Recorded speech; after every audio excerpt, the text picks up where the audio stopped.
I'm back. That's right. 2-minute review. Lads,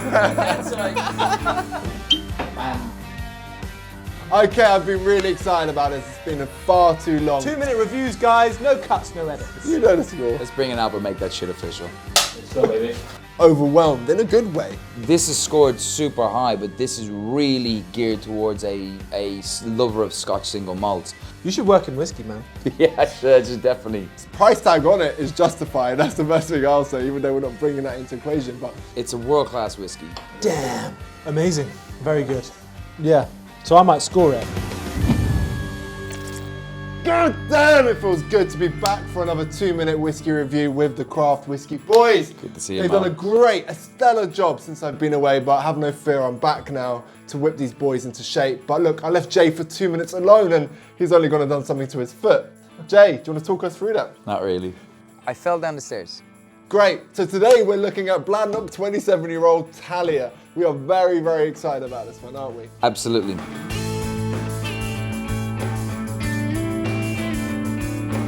Tell me, what do you know about Bladnoch as a distillery? We know quite a lot. I mean, we've been up there. We do some work with the guys up at Bladnoch. It was obviously a very old distillery, what, 202 years old. One of the oldest in Scotland. Oldest independently owned.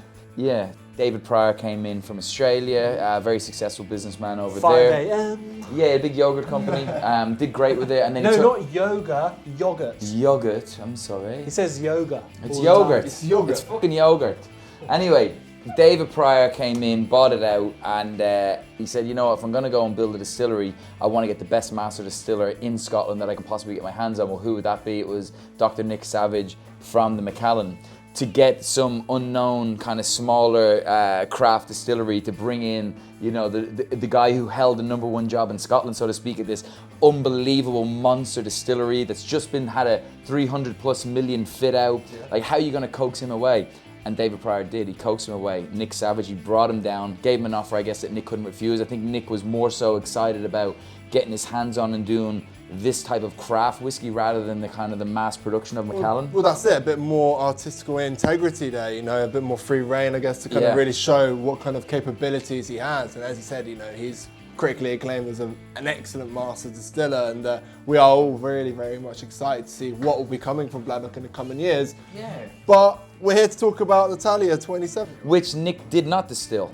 Nick has only been there, no, this is 26 years old. This was distilled prior to Nick's arrival. Mo and I have tried the previous year's release of the Talia, which is very nice. And as I can see, I believe Jay has tried some of this one. So, Do you know what? It wasn't just Jay, it was Jay and Saul, but you were very drunk and you don't remember. So we actually attempted to try and do a review of this, and we were so, I think the word we'll use would be tipsy, that it just, we don't even remember, nor do we think we should have been on camera. 2-minute review. 2-minute review. I think we'll use the first one. I think we'll use the first one. Cheers, fuckhead. 2-minute review. It's that, or they actually felt a bit guilty because I told them to bloody wait until I got back before reviewing it. Yes, we did. So you obviously, you know, it was an accident. It was an accident, and here we are. Well, look, I mean, this one's got, I mean, the weight, the money they put into this. So just to explain, so this wasn't distilled by Nick, but this was hand-selected by Nick. So this is the first 26-year-old that I believe Nick has got his hands on and went through their warehouse full of all this aging whiskey stock. I'm a big fan of Nick's. I've tried a lot of his new make. I've tried a lot of his whiskey from Macallan, and I think he's a phenomenal distiller, so I'm excited to try this. He picked this, he didn't distill it, but they did mature it, they did do their finishes on it. Well, that's the thing, people need to take into account the whole distillation process, maturation, and you know, that kind of moment where a master distiller chooses the right time. There's so many components, you know, and like you said, to take it out of the cask then or finish it in a certain way adds a whole other dimension to the kind of whiskey it's going to be. So whiskey is about innovation. It's about, you know, going forward and changing certain things. We're seeing it now with different distilleries experimenting with different cask types, and you know, over the next few years we're going to see some really interesting whiskies out in the market. I can't wait to see it. It's a lovely colour to start with. I can't remember what it tastes like, so this is going to be a... Yeah. It's going to be completely honest for me. Oh, we were waiting to I had no whiskies. idea what it tastes like. No idea. Okay, I've been really excited about this. It's been a far too long. 2 cuts, no edits. Fire him. 2-minute reviews. 2-minute reviews, guys. No cuts, no edits. You know the score. Let's bring it out, but make that shit official. Let's go, baby. Ooh. Oh, I do like the nose though. It's a little bit oaky there, right?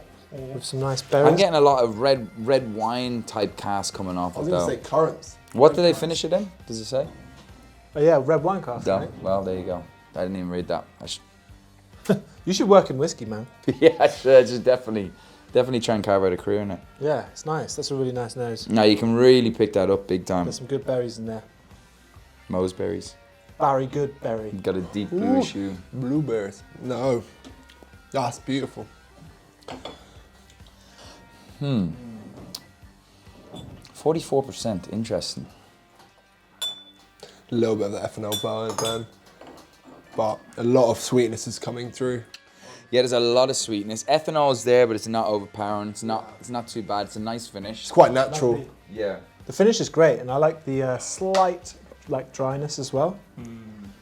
It's really nice. Quite an oily mouthfeel with that as well. It is, yeah.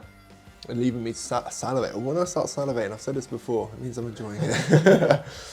Yeah, it's nice. Like Do you know what it reminds me of? Like a better version of the Tully 25, that quintessential Scotch taste. It's kind of hard to describe that flavour. It's obviously got the red wine and everything else going on with it, but it still has that. I disagree, because didn't that have like a saltiness to it that I'm not experiencing on this one. No, I'm not talking about like being identical. I'm just talking about how bold and brash it is when it comes into your palate and just fucking, you know. Oh, it does. It comes in very strong, but it just peters out in a really nice way.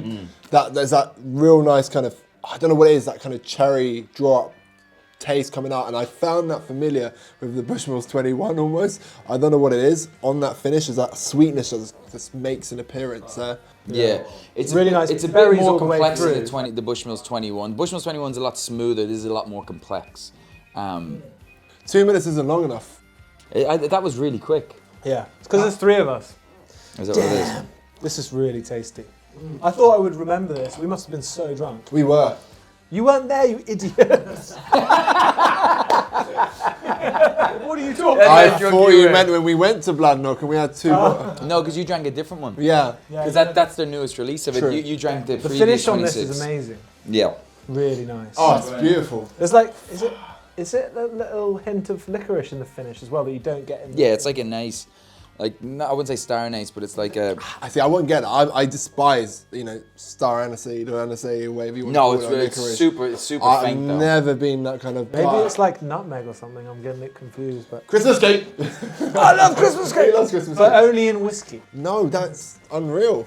I don't. Yeah, it's so nice. The finish is like the best part, I think. That's really satisfying. It's really nicely balanced but complex as well. But it's got basically the main themes are oak and berries. It just gets overwhelmed in a good way by this kind of sweetness of the nuances coming out. And, like you said, there's very much a kind of a berry feel to it. Quite oaky berry, but very much well balanced. That's simply really enjoyable. Amazing.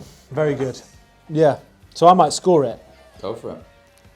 I think this is it scores high on all 3 main aspects. The nose is really nice. The palate is very, very nice as well. But the finish for me is my favourite part. This is quite high. For me it's an 8.6, which I believe is the same that I rated the Redbreast 12. Wow. See, I can see why. If we're going out of an average of 10, it's very high. It's really acceptable in the palate. But it's, as you said, the finish is just superb. It just continues and continues, and then it leaves this great oily mouthfeel there, and I'm just inclined to keep on drinking it. But, the price tag on it is justified. That's the best thing I'll say, even though we're not bringing that into equation. But if I'm to score this, I'm going to actually just go with where you are. That's initially what I was thinking in my mind. I think a strong 8.6, definitely. This is very, very good. Interesting. Yeah. I could go higher, but for me, I don't know, it's just... I don't think I'm where you guys are. Really? No, I think I'm lower. But I just had to pour another drop. I'm also not trusting my palate with this fucking pain medication with this goddamn foot. I'm like, yeah, I'm not trusting my palate as much as I normally would. Really, really well balanced. So what is it, Jay? It's a world-class whiskey. It's got everything that a Scotch whiskey drinker would absolutely fucking go nuts over. It's just got too much on that back palate by way of spice for my palate. But that being said, anyone that loves a bloody world-class single malt would score this in the 9s, I think. I'm in the low 8s. I'm at an 8.2. So a grand total of? 8.5.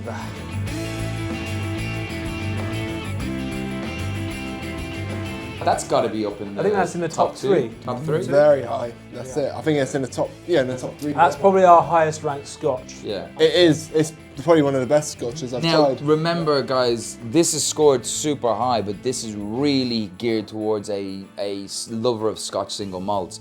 You drink a Redbreast 12 that we've scored probably slightly higher, is way easier drinking for like an entry level, easy drinking whiskey. This is a far more complex, far more rounded, much more going on. You have to really goddamn love whiskey to love this. It's but you will, I mean, you'll love it, but it's super complex. It's a really good whiskey. Very nice. So I've been waiting for all day. Hits all the right notes, I'd say. Excellent. Well, with that addition and being back, thank you very much for watching, but be sure to comment, like and subscribe and let us know what whiskey is going to take us over that 9 mark. As Solly said, there's going to be a bottle of Bushmills 21 in it for you. And I wonder how many Bladnoch drinkers we have in our fans, because we don't actually get that one, you know, or any of their releases commented about. You know, we ask you to recommend whiskies and none of you ever recommend Bladnoch, so if you haven't tried it, even if you don't want to go for this one, try a few of their other ones. Their 10-year-old is really good. It's easy drinking. It's just a straight bourbon cask whiskey. Their 15's lovely. Their 17's really nice. Didn't a 17-year-old win the gold at the 2020 San Francisco Awards recently? The 17 did it? I believe so. Okay, I didn't know that. If you don't know what the hell we're talking about, you can find the scoring system down below in the description. Down there. Right there. I want a little bit more. Can I have a little bit more? Yeah. The finish is sitting in my mouth, and it's not just in my mouth, it's sitting here and it's coming up. You know, you wake up tomorrow morning, you're probably still going to taste it in a nice way. Yeah. You're not going to brush your teeth tonight? I'm not.